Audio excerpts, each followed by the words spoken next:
Hasta el bloque anterior se terminó la bomba, se terminó el corazón. Ahora hay que pasar las arterias, los capilares, las arteriolas y las venas. Por lo tanto, no sé qué día fue este, el número cuánto de... 69, De 68. de 71. 70. No, 68. No, la 41. vamos en la 39. 39. No. ¿Usted la quiere pasar sola? ¿Por qué la hace tan larga? Ah, y eso que yo abrí yo las clases, imagínate. Ya, Es la entonces. 40. Ya, cuando nosotros, para resumir lo que llevamos hasta el momento, vimos que el sistema cardiovascular, su función más importante es mantener algo que se llama gasto cardíaco, cantidad de sangre que circula por minuto. Vimos que el corazón, como es un músculo involuntario, tiene ciertas características que no tiene el esquelético y que una de las últimas que alcanzamos a ver, que tiene una actividad eléctrica propia, que no depende de una neurona y que tiene dos marcapasos. Vimos los potenciales de acción de los marcapasos y de las células cardíacas y además vimos que hay un marcapaso auxiliar cuando falla el primero. Y después terminamos en 5 definiciones con tropismo. Hasta ahí, como bien resumido, en un minuto lo que llevamos en 2 clases. Pero el corazón lo único que hace es contraerse, relajarse y eyectar la sangre.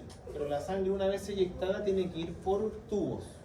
Y esos tubos son vasos sanguíneos. Por lo tanto, nosotros vimos esto y que no creo que valga la pena repetirlo de nuevo. Lo voy a preguntar, pero la circulación sistémica, bueno, está anotado en la diapo en todo caso. La circulación sistémica es la que comunicación entre el corazón izquierdo y todo el organismo. Y la circulación central o pulmonar es la circulación entre el corazón y el pulmón. Nosotros vimos que hay dos corazones, un corazón izquierdo y un corazón derecho, y que estas dos circulaciones ocurren en serie y en paralelo, y que va a estar preguntado en la prueba esas definiciones. Del 100% de la sangre, 75% está en la circulación sistémica y 25% está en la circulación pulmonar. O sea, 3/4 partes están desde la aorta hasta volver a la cava y 25% están entre la arteria pulmonar y la vena pulmonar. Eso ya fue dicho, ¿sí? Pero cuando yo quiero mover la sangre de la circulación sistémica o de la circulación pulmonar, necesito ocupar vasos sanguíneos. Y esos vasos sanguíneos son los siguientes que aparecen en la diapositiva. Y vamos a ir viendo uno por uno los nombres que tienen, las funciones que cumplen y qué características distintivas tiene uno con respecto al otro. Y van a ser preguntados en la prueba. Ustedes hasta el momento de estas cuestiones las saben por anatomía y supuestamente vieron en histología algo. Y supuestamente tienen que haber visto histológicamente una diferencia entre una arteria y una vena. Y las diferentes túnicas íntima, media, adventicia que tenían las cuestiones. Sí, que las pasan. Entonces, atención al gráfico para poder entender esto. Estos gráficos, la mayoría está hecho para la circulación sistémica. Es decir, está hecho salida aorta, regreso cava. Aunque lo voy a rayar de nuevo, que nos falta el que se me olvida. Circulación sistémica, la salida es la aorta, el regreso es la vena cava. Circulación pulmonar, la salida es la arteria pulmonar y el regreso es la vena pulmonar. En los textos, la mayoría hace las imágenes de esta circulación, porque el 75% de la sangre está en esta. Por lo tanto, la mayoría de gráficos utilizan como modelo esa circulación, lo cual quiere decir que la otra también sirve, pero como tiene baja porcentaje y es una circulación que tiene que ver entre dos órganos nomás, pero igual la explicación que voy a dar va a tener lo mismo que ver con esto. ¿Ya? Por eso usted ve el gráfico que sigue y ven abajo los nombres. ¿Qué dicen los nombres? Dice aorta, cava. Por lo tanto dice que es la circulación que sale del corazón izquierdo a todo el organismo. ¿Se va entendiendo hasta ahí? ¿Sí? Bien. ¿Qué es lo que muestra el gráfico si usted ve los dos ejes de los gráficos? Abajo muestra los nombres de la arteria, desde el que sale del corazón izquierdo y regresa al corazón derecho. Y en el eje que está desde el punto de vista vertical muestra las presiones. Entonces, este gráfico es presión hacia arriba, hacia arriba y hacia abajo son los vasos sanguíneos con su respectivo nombre. Sin ver los nombres de los vasos sanguíneos, ¿qué ya pueden ver del gráfico? Los gráficos, a nosotros nunca nos enseñan a interpretar gráficos. Yo creo que es un defecto importante en biología, en vez de enseñar los retículos, complejos Golgi, interpreten gráficos. Porque todos los profes después muestran gráficos y uno ve puras líneas, ¿no? Los gráficos hay tres posibilidades que son súper sencillas. Existen los gráficos que son directamente proporcionales, mientras una variable sube, la otra también sube. Existen los gráficos que son inversamente proporcionales, mientras una variable sube, la otra baja. Y existen los gráficos que no pasa absolutamente nada, donde las dos variables, por más que se modifiquen, se mantienen igual. Si usted ve el gráfico de allá, ¿cómo es la flecha? ¿Van para arriba o van para abajo? Van para abajo, por lo tanto, ¿qué es lo que muestra el gráfico? A medida que yo me voy alejando del corazón, porque la aorta está pegada al corazón izquierdo, ¿qué va pasando con la presión de los vasos sanguíneos? Va disminuyendo. Incluso si usted ve en su apunte, en la diapositiva, no sé qué número, ¿cómo se llama la diferencia de presión entre la aorta y la cava? ¿Cómo se llama esa diferencia de presión que permite que la sangre se mueva entre el corazón izquierdo y el corazón derecho? ¿Cómo se llama esa presión que permite que la sangre haga esto, que se mueva?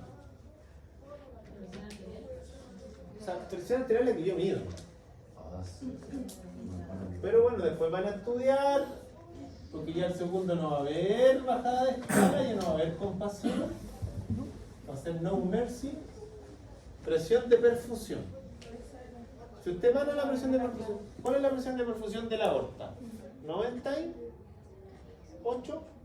Si alguien busca en una diapo por ahí, ¿cuál es la presión de la aorta? 95 o 98. Ahí está en ese. Allí, ¿qué dice? Pero de perfusión, pero de la aorta no sale. No, pero de la cava sí sale. Presión aórtica media. Ya, 98. Entonces la presión de la aorta, que aquí está, 98. ¿Cuál es la presión de la cava? ¿Cuál es la? Si yo resto 98 menos cuánto me da 95. 3. Por lo tanto, si usted ve el grafiquito, esto es lo que muestra el grafiquito. La sangre sale del corazón con una presión cercana a 100 porque la aorta tiene 98. Y cuando regresa el corazón a la vena cava, ¿cuánta es la presión? La sobre 0 es 3. ¿Se entiende? Esa diferencia de presión entre los vasos extremos permite que la sangre se mueva. Entonces, si yo entiendo eso, ¿qué le pasa a una persona que tiene la presión arterial alta? ¿Se mueve más o menos el flujo? Se mueve más, porque hay más diferencia de presión. Si mi presión es muy baja, ¿qué le pasa? Pues son las personas que tienen la presión baja, sienten las extremidades frías, sienten frío, sienten como que no... Porque obviamente si la presión es muy baja, la diferencia que va a haber es muy chiquitita y la sangre se va a mover muy lento. ¿Se entiende esto? ¿Cierto? Entonces, si ven ¿qué es lo que dice la imagen? ¿Qué es la presión arterial? Porque algunos dicen presión arterial y saben dónde se toman, saben cuánto se mide, saben cuántos son los valores. Presión arterial es la fuerza que se aplica sobre las paredes. Es decir, si mi mano es un vaso sanguíneo, la presión es esto, cuando la sangre choca con la pared, eso es la presión arterial. Por lo tanto, entre más presión hace para chocar, mayor presión arterial va a tener. Entre menos fuerza hace para chocar o distender la pared, menos presión va a haber. Por lo tanto, lo que yo me miden acá, cuando nos ponen aquí el manguito, o a los perros se le ponen las manos, las patas o la cola, que ahora es así, lo que miden es cuánto distiende la fuerza que pasa a la sangre en la pared de ese vaso sanguíneo. Y eso se mide en milímetros de mercurio. Lo que pasa es que nosotros le decimos 12 con tanto, 120 con no sé cuánto, pero literalmente es cuando pasa agua, no es agua, sangre y choca con la pared. Y las paredes, como son vasos sanguíneos, algunos elásticos, se distienden. Y esa distensión al chocar es lo que nosotros medimos como presión. ¿Sí? El error más frecuente en veterinaria es que cuando uno mide la presión, la mide una sola vez. Y la presión se debe medir al menos 3 días seguidos a la misma hora. Y bajo las mismas condiciones. ¿Ya? Algunos dicen, uy, su perro es hipertenso. Claro, pues mi perro está encima de la mesa está más nervioso por su primera consulta, el simpático lo está gobernando, su presión va a ser siempre alta y no puede decir que es hipertenso, puede estar estresado. Cuando uno se estresa no sube la presión al tiro. Pero para saber que una persona es hipertenso o nivel hipertenso es tomárselo en la mañana, a la misma hora y bajo las mismas condiciones y ver si realmente las presiones se mantienen dentro de un promedio. Si hay oscilaciones muy severas, para arriba es hipertenso. ¿Ya? Por eso a las personas se lo hacen así. El problema es que para una persona es re fácil, siéntese, quédese tranquilo. Yo no le puedo decir al perro, quédate tranquilo. Tengo que hacer eso en un ambiente tranquilo. ¿Cómo no? Imagínate tomarle un gato en una presión en una clínica y el perro le está ladrando en el box de al lado.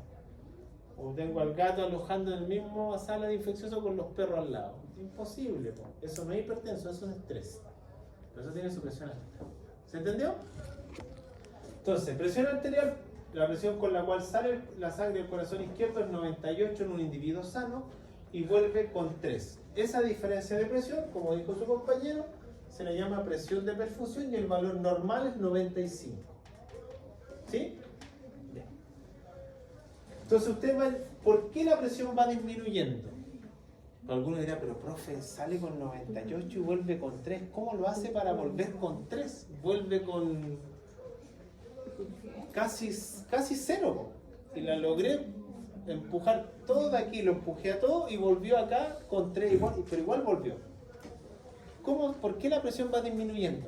¿Qué es lo que va pasando? ¿Por qué ¿por qué la presión no es siempre así, profe? No es como este gráfico, que sea siempre parejito. ¿Por qué tiene que descender? ¿O por qué tiene que haber esa diferencia? Porque primero que nada, yo lo que necesito es que la sangre se intercambie. Si yo paso la sangre muy fuerte por un sector, no voy a intercambiar nada. Segundo, la sangre cuando sale del corazón va cada vez pasando por vasos más chiquititos. Y al pasar por vasos más chiquititos, se le ofrece algo que se llama resistencia. Yo dije ese concepto, me imagino, en algún momento. Que si yo tengo un vaso de este calibre, es distinto de tener un vaso de este calibre. Por lo tanto, cuando esto es el calibre, esto tiene menos resistencia. Y cuando es de este calibre hay más resistencia. La palabra resistencia es oponerse al flujo, oponerse a la entrada de algo. ¿Sí? Por lo tanto, si ustedes ven, entre menos resistencia hay, mayor flujo. Entre mayor resistencia hay, menor flujo.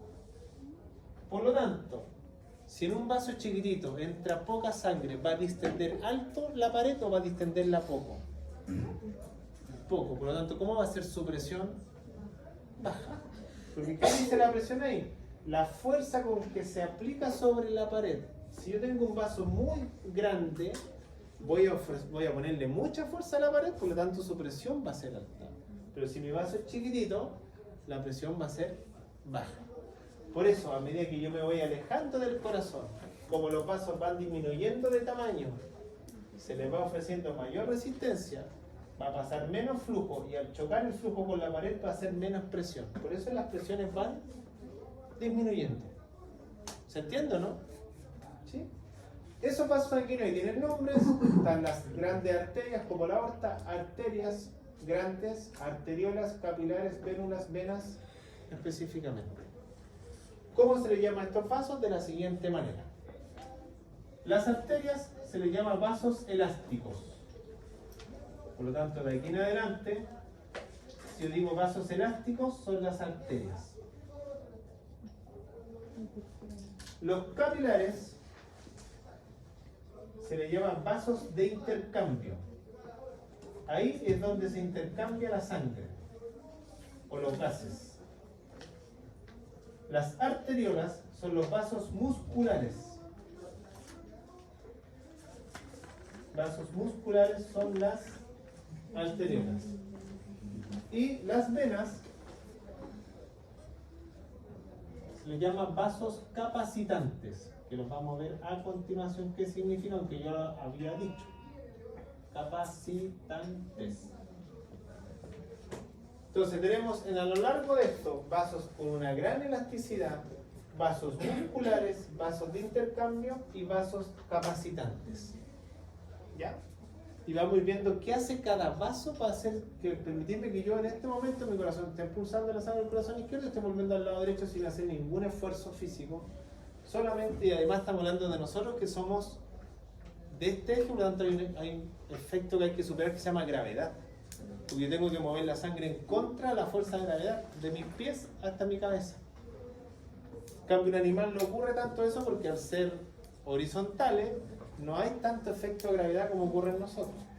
Por eso las personas que tienen problemas cardíacos, sus patas están hinchadísimas porque tienen que hacer mucha fuerza, además para volver esa sangre de las piernas al corazón. ¿Se entiende? ¿Qué pasa? ¿Qué dice? Vaso elástico, vaso de intercambio, vaso muscular. Capilares, vaso de intercambio. Arteriolas. Que lo ve bien, estoy cansado de la vida. ¿Se entendió entonces? Entonces, cuando una persona tiene la presión alta, significa que por ese vaso está pasando mucho flujo y ese flujo cuando pasa está chocando con la pared y está generando una mayor fuerza. Lo cual algunos dirán, pero profe, mejor, porque si tiene más presión, va a pasar más rápido esto. Sí, pero se va a intercambiar menos porque está pasando muy rápido por un sector. ¿Sí? Es como cuando, y disculpen el ejemplo, cuando yo quiero regar, si quiero regar rápido, largo el máximo y mojo toda la cuestión, pero si quiero regar lento y aumentar volumen en el sector, abajo volumen, porque el vaso en ese caso no es un buen ejemplo la manguera porque todo tiene la misma diámetro, no va achicándose, pero basta con que yo le haga así a la manguera en la flota y siento hacia atrás la presión que hay por pasar, y cuando la saco el nudo sale un flujo a mucha velocidad. Entonces ser hipertenso es malo y ser hipotenso también es malo. Por eso tengo que tener las presiones dentro de mi rango normal. Hay gente que funciona bien hipotenso y hay gente que dice, uy, tú soy de presión baja. Sí, pero obviamente igual puede generar complicaciones, sobre todo son esas personas que tienen las manos frías, los pies fríos todo el día y que no saben cómo miércoles abrigarse porque es un tema de presión baja. Pero, profe, por ejemplo, en mi caso yo tengo mala circulación entre las manos y los pies. ¿Cómo qué? Tengo mala circulación de sangre en las manos y los pies. O sea, las manos y los pies son fríos, pero no que tenga un problema cardíaco. No, pero probablemente ante situaciones donde a usted se le restrinja la circulación, mayor va a ser el efecto porque le va a llegar mucho menos. Cuando un corazón dice, chuta, estoy fallando, ¿a quién le doy? Le doy principalmente al órgano más importante y a quién le quita la piel. Por eso un perrito cuando ya está deshidratado a nivel máximo está todo helado. Porque el corazón dice, mantengamos la irrigación, lo poquitita de agüita que tengamos, mandémoselo al corazón, al riñón, al sistema nervioso, pero no a la piel. Por eso el paciente ahí está en shock y no hay nada que hacer. Ese paciente ya tiene 15% de deshidratación, por más suero que le ponga, ya tiene un mal pronóstico. Por eso esos perritos ustedes ven, ¿por qué les ponen guateros de semilla? ¿Por qué le ponen guatero? ¿Por qué le ponen calefacción? Porque obviamente, además van a estar termorregulando muy mal. ¿Ya? Pero obviamente hay gente que todos tenemos diferentes termostatos. Pero hay gente que sí tiene problemas de periféricos de circulación, que no significa que el sistema esté mal, pero a lo mejor llega con una baja presión a la periferia. Al llegar con baja presión, obviamente, recuerden que la sangre va a 37 grados, se va la temperatura corporal, por eso si no llega a una irrigación, baja temperatura en ese sector. Entonces, ahí vamos viendo, entonces, ¿se entendió qué es presión arterial? ¿Se entendió qué es presión de perfusión? ¿Se entendió qué es circulación sistémica? ¿75% de la sangre? Vamos a ir viendo ahora las características de cada una de ellas, y aquí el primer concepto que aparece, como aquí se pasan los tres y que son importantes, que después van a ser preguntables, pero el primero se llama capacitancia. Y obviamente aquí muestra otro gráfico, y al ver el gráfico hay que ver que muestran los ejes. Este gráfico muestra arterias y venas solamente, no muestra arteriolas capilares ni vénulas, muestra los vasos extremos, el elástico y el capacitante. ¿Qué es lo que muestra acá? Dice presión. Esta presión de distensión es la presión de llenado. Y aquí muestra volumen. Presión por volumen. Eso es capacitancia. Es el delta que se genera entre dos conceptos. Uno que se llama volumen, que tiene que ver con cantidad, y que en este caso tiene que ver con ml, y el otro se llama presión, y la presión siempre se mide con milímetros de mercurio.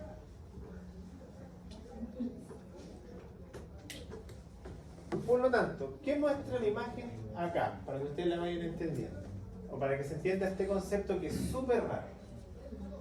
Capacitancia, en palabra en español, es ¿qué pasa con la presión de un vaso cuando yo le modifico el volumen? ¿Qué pasa con la presión de un vaso sanguíneo X cuando yo le modifico el volumen? Cuando yo me hicieron explicar así, yo no lo entendí, pero al momento de hacer este ejercicio lo van a entender. Si yo pongo mi mano para que una persona me saque sangre, ustedes ya van viendo por el gráfico anterior cómo son las presiones de las arterias y las venas. ¿Cómo es la presión de la arteria? Alta. ¿Cómo es la presión de las venas? Baja. ¿Alguna idea? Entonces significa que por las venas pasa menos sangre? No necesariamente. Pero las venas son vasos de baja presión, las arterias son vasos de alta presión. ¿Se entiende eso, cierto? El mismo gráfico lo dice, arterias, alta presión, venas, baja presión. Pero ¿qué pasa cuando yo pincho esa arteria o pincho esa vena? Si yo pincho una arteria cualquiera, yo pincho una arteria, a medida que yo voy pinchando una arteria y va saliendo más ml, la presión de esa arteria baja muy rápidamente.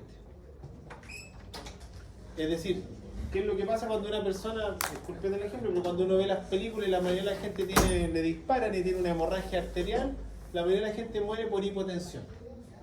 De repente la persona sale con mucha fuerza a la sangre y de repente la persona baja sensiblemente su presión arterial y se muere. Porque las arterias son vasos que a medida que yo les voy sacando sangre van a bajar muy rápido su presión. Mientras las venas no. Las venas, por mayor volumen de sangre que yo les saque, la modificación de presión es muy pequeña. Por eso a nosotros nos pueden sacar 450, 500 ml cuando vamos a donar sangre. Y no los paramos de la silla y no los desmayamos. No los baja tanto la presión. Y esa capacidad lo tienen solamente las venas y esa capacidad se llama capacitancia. Por eso si a nosotros nos quieren sacar sangre, hay que sacarnos de vasos capacitantes, porque por más volumen que le saco, la presión no va a cambiar. ¿Se entiende? Si me sacan de la arteria, obviamente van a sacar mucho flujo, pero se va a modificar tanto mi presión que puedo pasar de la normal a una hipotensión severa. Por eso la mayoría de la gente, ¿qué es lo que hace cuando una persona tiene hemorragia? En las películas, esas cosas, amarran, suturan, tienen que suturar de inmediato esa arteria porque si no, la salida de flujo va a ser muy grande. Y si salgo flujo, va a bajar presiones y va a alterar todo el sistema. ¿Se entendió? Entonces, ¿quiénes son capacitantes? Son las venas. Entonces dice claramente, aquí sale el volumen de sangre. Si yo le voy sacando volumen de sangre, miren las oscilaciones de presión. Esto es lo que oscila de presión.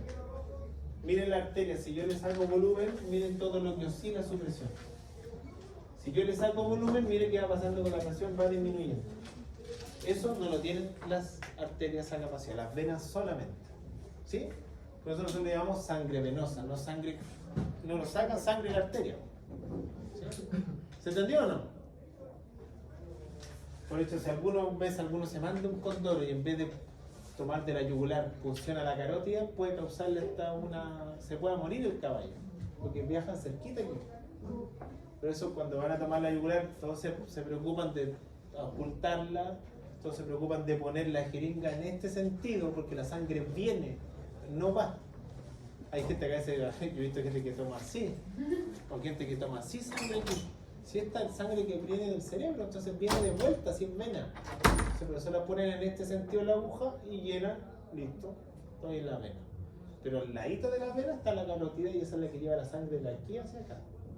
Si yo funciono esa, o se desgarra la carótida, el paciente puede morir por un infarto cerebral porque le estoy modificando toda la presión que llega hacia el cerebro. ¿Se entendió o no? Entonces, ¿quién es capacitante? Son las venas. Repito, ¿qué es capacitancia? Es la capacidad de modificar muy poco su presión a pesar de cambiar o sacarle volúmenes internos. ¿Sí? Resistencia. Aunque ya lo nombré, pero aquí está puesto la definición. Y hay que aprenderse leyes, y esas leyes lastimosamente se tienen que preguntarle a prueba y son nombres raros porque las personas que descubrieron estas leyes. Hay 3 leyes que son en cardíaco que se llaman ley de Starling, ley de Busil y ley de Fick. Y esas 3 leyes se las tienen que aprender. El cardiólogo se las sabe porque se dedica a eso. Entonces, ¿qué muestra la imagen acá? Muestra lo mismo que yo dije aquí. Dice, muestra 2 mezclas de vasos. Un vaso de gran calibre y un vaso de pequeño calibre. Ustedes saben que para que haya flujo, ¿cómo se llama la presión que tiene que haber para que haya flujo? ¿Se llama? Que aquí la rayé, perfusión. Y depende de que obviamente una presión de entrada sea más alta que la presión de salida. ¿Sí? La presión de la sangre tiene que ser más alta acá y más baja acá. Y ese delta o diferencia permite que la sangre fluya. ¿Sí? Cuando va a fluir por un tubo grande la sangre como una arteria, el flujo es alto y la resistencia es baja, que es lo que yo nombré aquí y rayé en la pizarra. A mayor diámetro, a mayor calibre, a mayor radio, como quieran decirle, es mayor el flujo, es menor la resistencia y además es mayor la presión. Por lo tanto, el gráfico muestra, dice, si pasa por un tubo grande, como el que está puesto aquí en el gráfico, el flujo, el volumen que pasa es 1,6 litros, es mucho, la resistencia es baja, o sea, se le opone muy poca resistencia y la presión empieza a aumentar. Pero si el capilar es chiquitito o el vaso sanguíneo es chiquitito, el flujo es muy pequeño, la resistencia es muy alta y la presión no es tan alta. Esta explicación la generó este personaje que dijo que la resistencia y el flujo son inversamente proporcionales. Y esa ley se llama ley de Busil. A mayor resistencia, menor flujo. A menor resistencia, mayor flujo. ¿Se entiende esto que está aquí, cierto? O sea, si yo paso para que se entienda, el gráfico muestra 3 cositas, que eso es lo que hace que se confunda. Mira el gráfico, dice volumen, hacia arriba, cuánto flujo pasa, cuánta sangre se mueve, por un tubo grande o por un tubo chico, y qué pasa con la presión de ese tubo a medida que se va aumentando el volumen. Obviamente aquí dice flujo-presión, a medida de más flujo, más presión. Es como yo mostré el gráfico de aquí delante, que es así. A mayor flujo, mayor presión. ¿Sí? Porque si empujo algo, va a chocar con la pared y va a hacer que pase más. A menor flujo, que sería irse hacia acá abajito, menor es la presión. Por lo tanto, este personaje, que es un francés, y esa ley fue descubierta en los 1800, dijo que la resistencia es inversamente proporcional al flujo. A mayor resistencia, menor flujo, y a menor resistencia, mayor flujo. Esa es la ley de Busil. ¿Se entiende o no se entiende? ¿Qué es lo que le cuento? Flujo tiene que ver con volumen, presión tiene que ver con milímetros. ¿Ya? Es como, por ejemplo, a ver, ¿cómo lo podría explicar?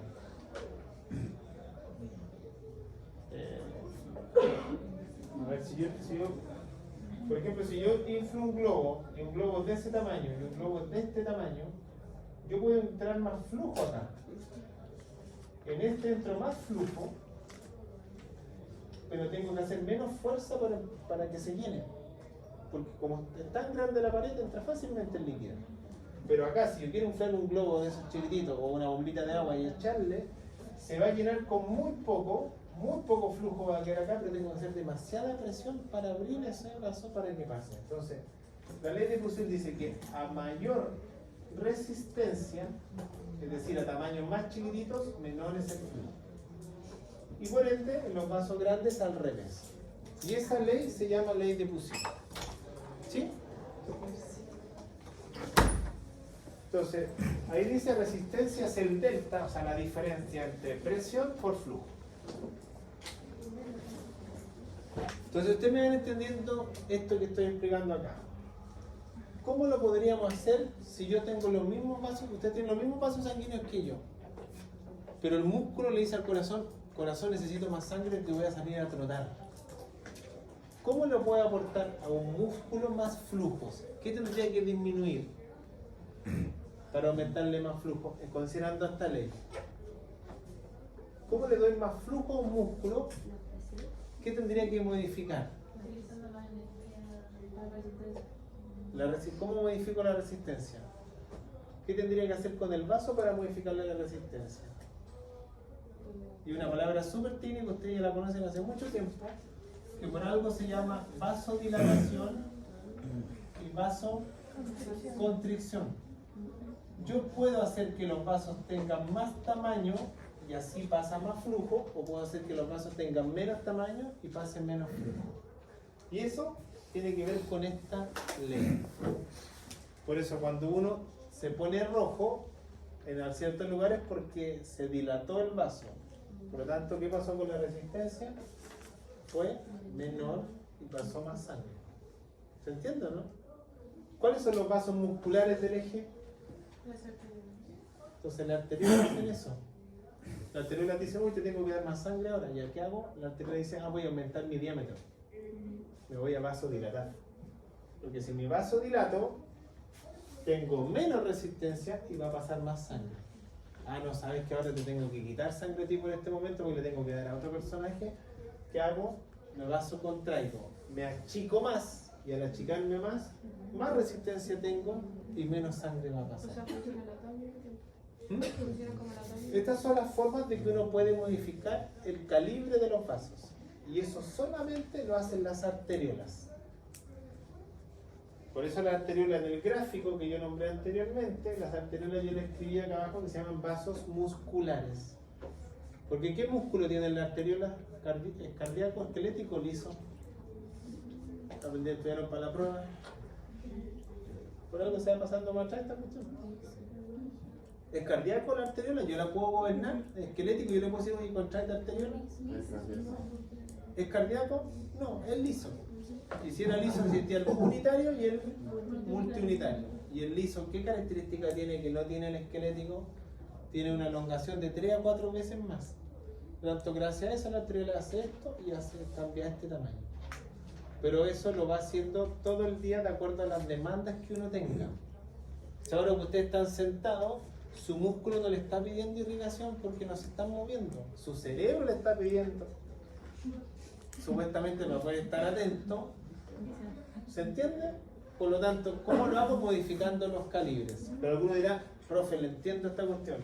Pero ¿quién le manda la señal a la arteriola? Oye, dilátate, oye, contráete. ¿Quién le puede mandar la señal? Si es músculo liso. ¿Quién le manda la señal al músculo liso? Si es involuntario. ¿Cómo se llama el sistema que regula esta cuestión? Sistema nervioso autónomo. Entonces le puede mandar el simpático o el parasimpático. ¿Quién es el que contrae? El simpático. ¿Quién es el que dilata? El parasimpático. Entonces así yo le voy mandando información al sistema. ¿Se va entendiendo? Después vamos a ver todo ese ejemplo cómo funciona, por algo se pasa primero esa materia. ¿Capacitancia se entendió, sí o no? Entonces en la prueba yo le pregunto, ¿cuál de los siguientes vasos es el que tiene mayor capacitancia? ¿Y cuál sería la respuesta? Las venas. Después le puedo preguntar en la prueba, ¿de cuál de los siguientes vasos que está en la lista tiene mayor resistencia? ¿Cuál tendría mayor resistencia? Los más chiquititos, que son los capilares. ¿Quiénes son los que tienen menos resistencia? Los que son más grandes, las arterias. ¿Sí? O le pregunto, ¿qué dice la ley de Poussin? Y ahí yo juego con una cuestión de palabras, le pongo, ¿es a mayor resistencia mayor flujo? ¿Sí o no? ¿A mayor resistencia mayor flujo? ¿A menor resistencia menor flujo? Obviamente tengo que ponerle a mayor de uno, menor del otro, y esa es la ley de Poussin. ¿Se entendió? Es inversamente, mientras una sube, la otra baja.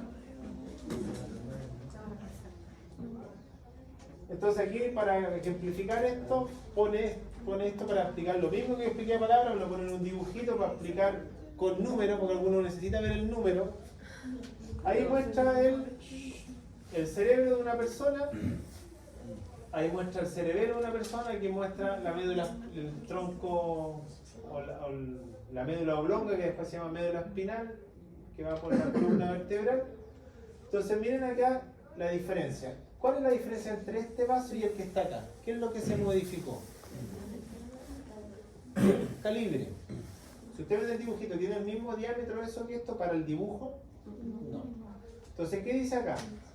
¿Cuánto fue el flujo sanguíneo en esta arteriola? 90 ml por minuto. Pero acá hay una vasodilatación. Acá se dilata el calibre y se dilató un 19% más. Miren cuánto ml ya puedo pasar ahora.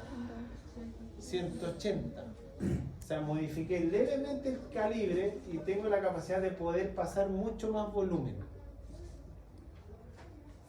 Entonces, ahora pueden asociar por qué una persona que tiene hipertensión le duele la cabeza. ¿Por qué una persona que tiene hipertensión le duele la cabeza? La presión de los vasos, ¿cómo está la presión arterial? Alta, flujo muy alto, cabeza, todos los vasos están en una bóveda totalmente cerrada, por eso tienen una cefalea intensa y la única manera de hacerlo es bajar las presiones de ese sector. Por eso la persona que tiene dolor de cabeza, ¿qué es lo primero que le miden cuando llega al CESFAM?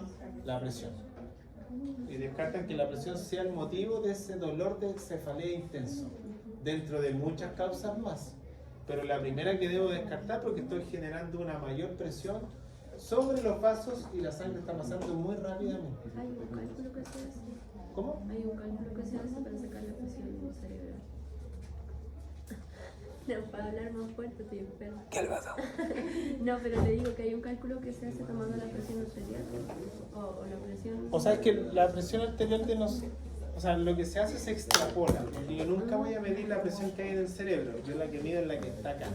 Y si esta está alta, significa que salió alta de acá. Por lo tanto, probablemente al llegar aquí todavía va a estar más alta de lo normal. Por lo tanto, lo que nosotros medimos es la presión arterial media.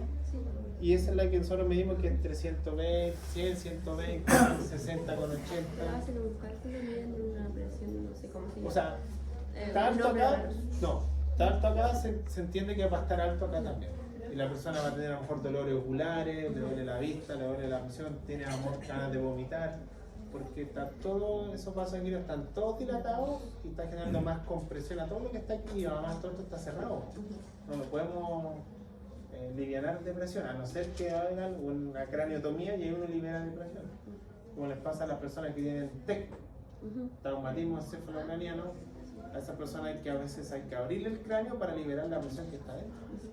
Por eso se muere.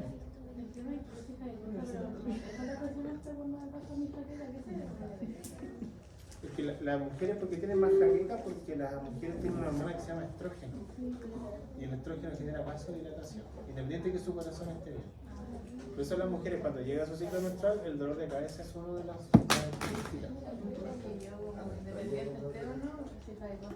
Es que ahí tendría que chequearse porque puede ser un tema no de presión, puede ser un tema de otro origen.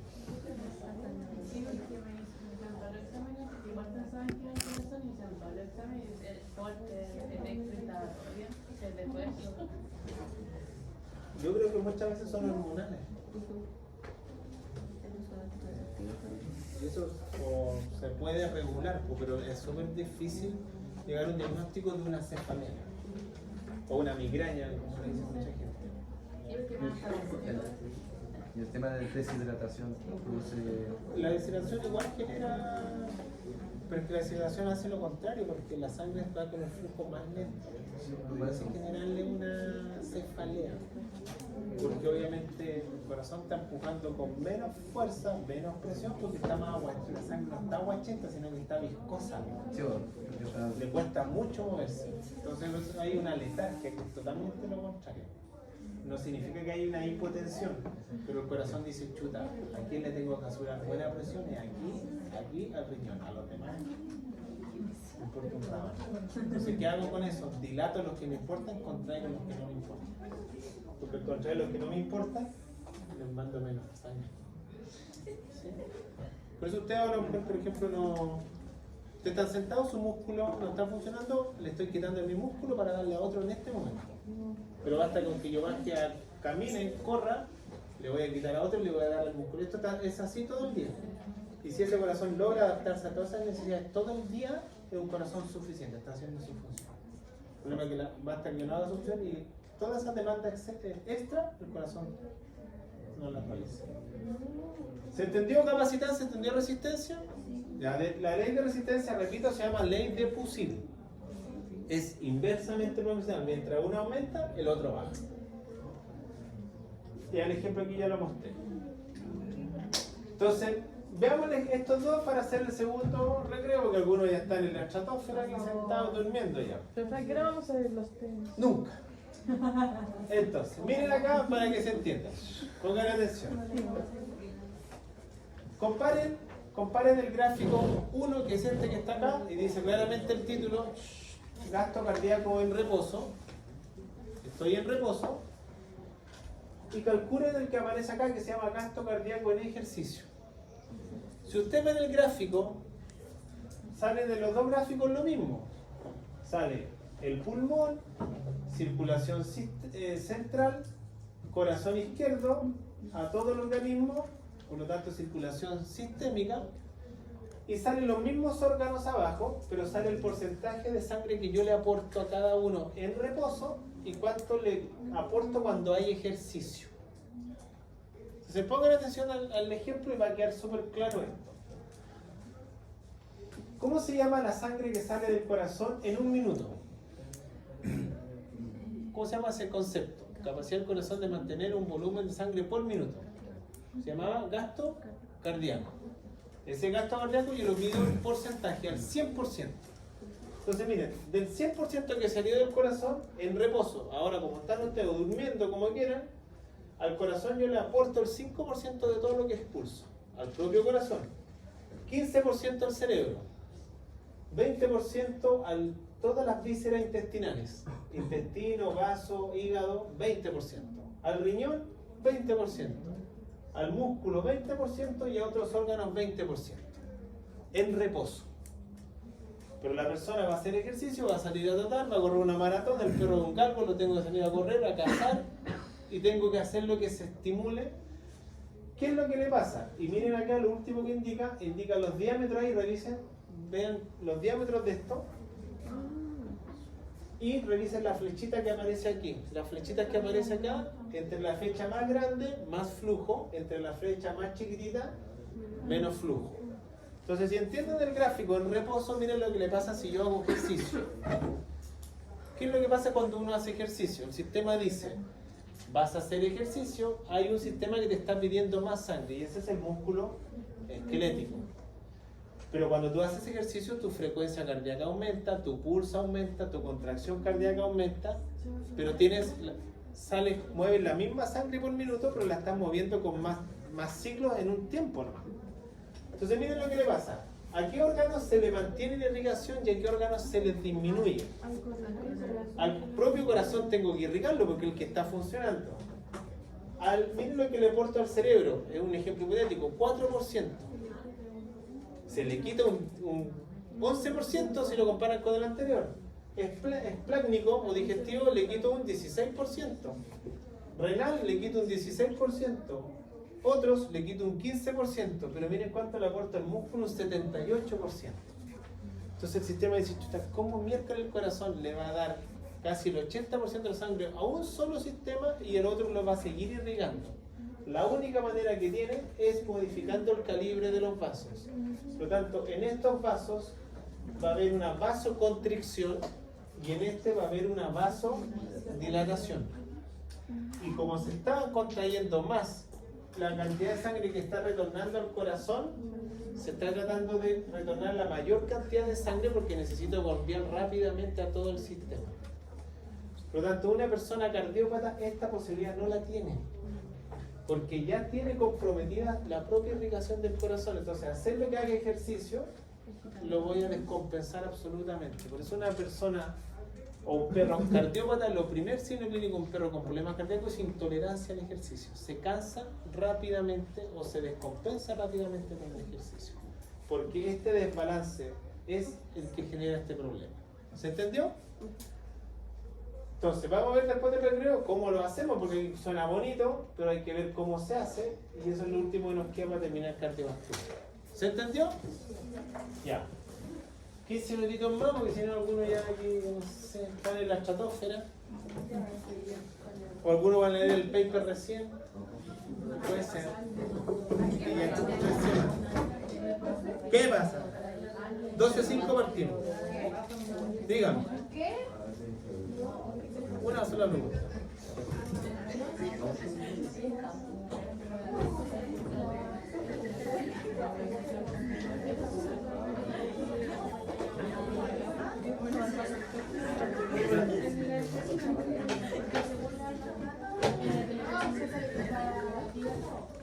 Está claro, porque lo que pasa es que hay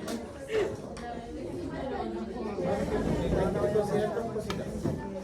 Una cosa es volumen, cantidad, otra cosa es frecuencia de ese volumen.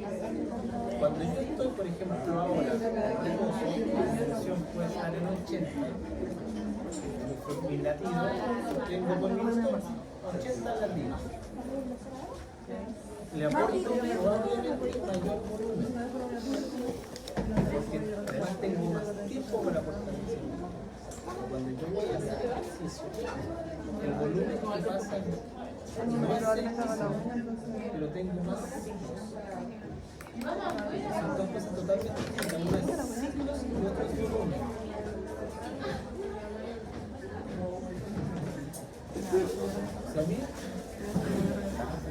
Si yo, por ejemplo, quiero aportarle más sangre a algo, una cosa te dirá, pero aportémosle más volumen, aportarle más cantidad. Pero yo no puedo aumentarle más cantidad a todo al mismo tiempo. Por lo tanto, cuando yo le quiero aportar a un órgano más, tengo que restringirle a uno de más. ¿Se entiende eso? Al que le voy a aportar más, una más unidad, el paso es que diga ese sector y el paso que pasa más fluido. Y los otros órganos que yo les resto, les paso contra ellos para que les pase menos fluido.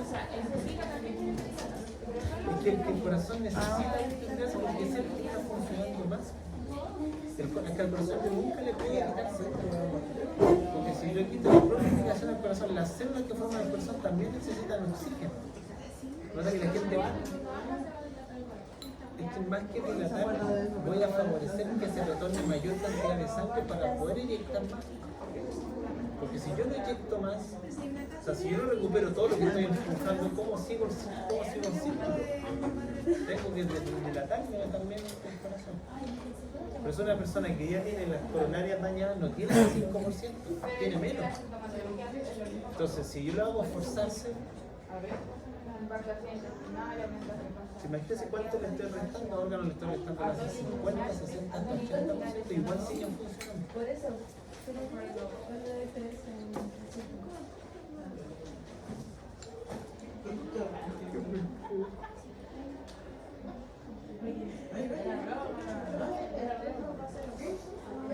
Sí, pues en un solo test.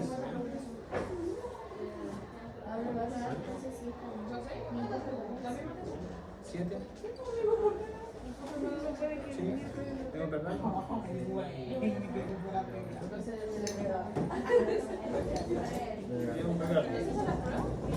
Sí, pero las vamos a revisar en el laboratorio lo del grupo 1 y después las traigo para el grupo 2 a revisar. Porque si no vamos a perder mucho tiempo revisando. Si la revisamos, sí, pero tampoco. Pero se las puedo quedar. Debe. No, obviamente uno pierde esa pregunta, pero después las pruebas se venden, se pasan a otras generaciones y eso no corresponde. No debería. No debe ser.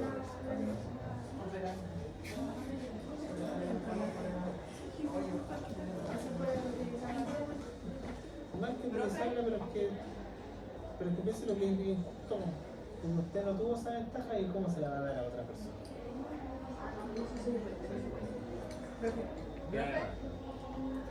¿Qué? En el mar seco, ¿cuál es la diferencia del subagudo y el agudo crónico? El tiempo nomás. Porque síntomas son iguales. tiempo. O sea, que lo que pasa es que cuando uno habla en biología de algo agudo, es un cuadro que se manifiesta y desaparece en teoría en menos de 2 semanas. Por ejemplo, cuando usted tiene COVID o un resfrío, en menos de 2 semanas ya está recuperado. Por lo tanto, cuadro agudo. Pero si ese cuadro duró más de 2 semanas, meses, años, o incluso una patología que va a tener de por vida, eso ya es crónico. La única diferencia es que el crónico, el organismo se adapta a ese proceso ya porque ya es algo que tiene hace mucho tiempo, pero el daño es el mismo.